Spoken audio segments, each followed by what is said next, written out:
Yo, what's going on, everybody? Welcome back to the Bug Discussions podcast, the channel, man. Yo, whatever you want to call it. It is your boy, J. Coop, man, back with another J. Coop combo, you feel me? And in this discussion, man, I want to go over what will Dejounte Murray provide for this Atlanta Hawks team, because as many of you guys do know, the Atlanta Hawks went out and traded for Dejounte Murray from the San Antonio Spurs, and I'm here to talk about it. So without wasting any more of your guys' time, let's get straight into it.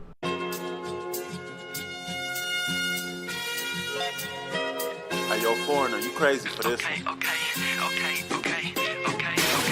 Yeah, that thing I'm jab riding when I'm left hooking. Fiends say they love me cause they know I keep that sack moving. Sad to say, but this the life that I have grew in. I had to hustle, skipping class, man, I was true in. I can flip some packs and teach you how to do it. This the real deal. Better watch your back cause people will kill. Kill Bill, kill switch on the Glock. Yeah, this the real. And people spin around them blocks just like a Ferris wheel. But that's enough of that. Let me tell you about my life and where I grew up at. I grew up in the south of Topeka. Then I moved to the east in the streets and I ain't fucking with neither. I ain't the type to go with killer, go and sit on that block. I'm the type to get some trees. I think the Atlanta Hawks' biggest goal this offseason was to go out and trade for someone that could help take the pressure off of Trae Young, especially in late game situations. Because as we all know, in late game situations, man, Trae Young seems to have the ball like 90% of the time, which obviously isn't good when he's trying to, score himself or get his other teammates involved. You know what I'm saying? So I feel like bringing a player like Dejounte Murray in to your guys' team is definitely going to help tremendously, especially not giving up any players that really are in your rotation right now besides Danilo Gallinari. The Atlanta Hawks ended up giving up four first-round picks and Danilo Gallinari. So obviously they wanted to go all in for this trade, you know what I'm saying, for Dejounte Murray, because 4 first-round picks isn't just getting traded every day in the NBA, you know what I'm saying? So obviously they do see something in this backcourt, and yeah, man, I'm here to talk to you guys a little bit about it because the roster definitely looks pretty good on paper, you know what I'm saying? You got players like, obviously, Trae Young, Dejounte Murray is going to be the backcourt, but then you got players like DeAndre Hunter, you got Clint Capella, who I personally believe is going to be a real lob threat between players like, obviously, Trae Young and Dejounte Murray, who averaged 9 assists on the season. So you have players like Clint Capella, and you also have players like John Collins, potentially, if he decides to come back to the Atlanta Hawks. That is definitely going to be a lob threat for the Atlanta Hawks. You know what I'm saying? Having John Collins and Clint Capella out there on the court with Trae Young and also Dejounte Murray, you know what I'm saying? And also Dejounte Murray will provide some backcourt defense for this Atlanta Hawks team because, like I said, man, Trae Young, man, he's a prolific scorer in this league, but there's one thing we can say about Trae Young, and that is he is not a defender whatsoever, man. And bringing a player like Dejounte Murray, who's 6'4", has a pretty long wingspan, and just has a pretty overall great defensive IQ, if you ask me, man. Dejounte Murray was always in the passing lanes for the San Antonio Spurs, and I definitely do believe he will do that for the Atlanta Hawks, man. And I feel like that's exactly what you guys need.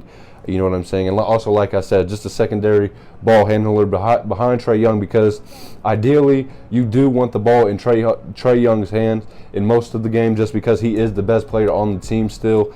But still, you know what I'm saying? Like I said, in late game situations, when the offense starts to become a little bit predictable, you want the ball moving around a lot more, and I feel like Dejounte Murray will just help that, you know what I'm saying? Help score the ball, obviously, because he averaged 20 points this season, but he will also help get his teammates involved as well. I will say as well, giving up 4 first-round picks is pretty risky, considering Dejounte Murray only does have 2 years left on his contract. So, it's kind of like if Dejounte Murray really doesn't like the Atlanta Hawks, he doesn't really like the way the direction the organization is going, he could just up and leave in 2 years, and that could kind of just leave you guys high and dry, you know what I'm saying? Because you guys just give up 4 first-round picks for an all-star caliber player in Dejounte Murray just for him to leave 2 years later, you know what I'm saying? So this is obviously a pretty risky move from the Atlanta Hawks, giving up 4 first-round picks over the next 5 years, and also one of your biggest rotational players in Danilo Gallinari for a player like Dejounte Murray.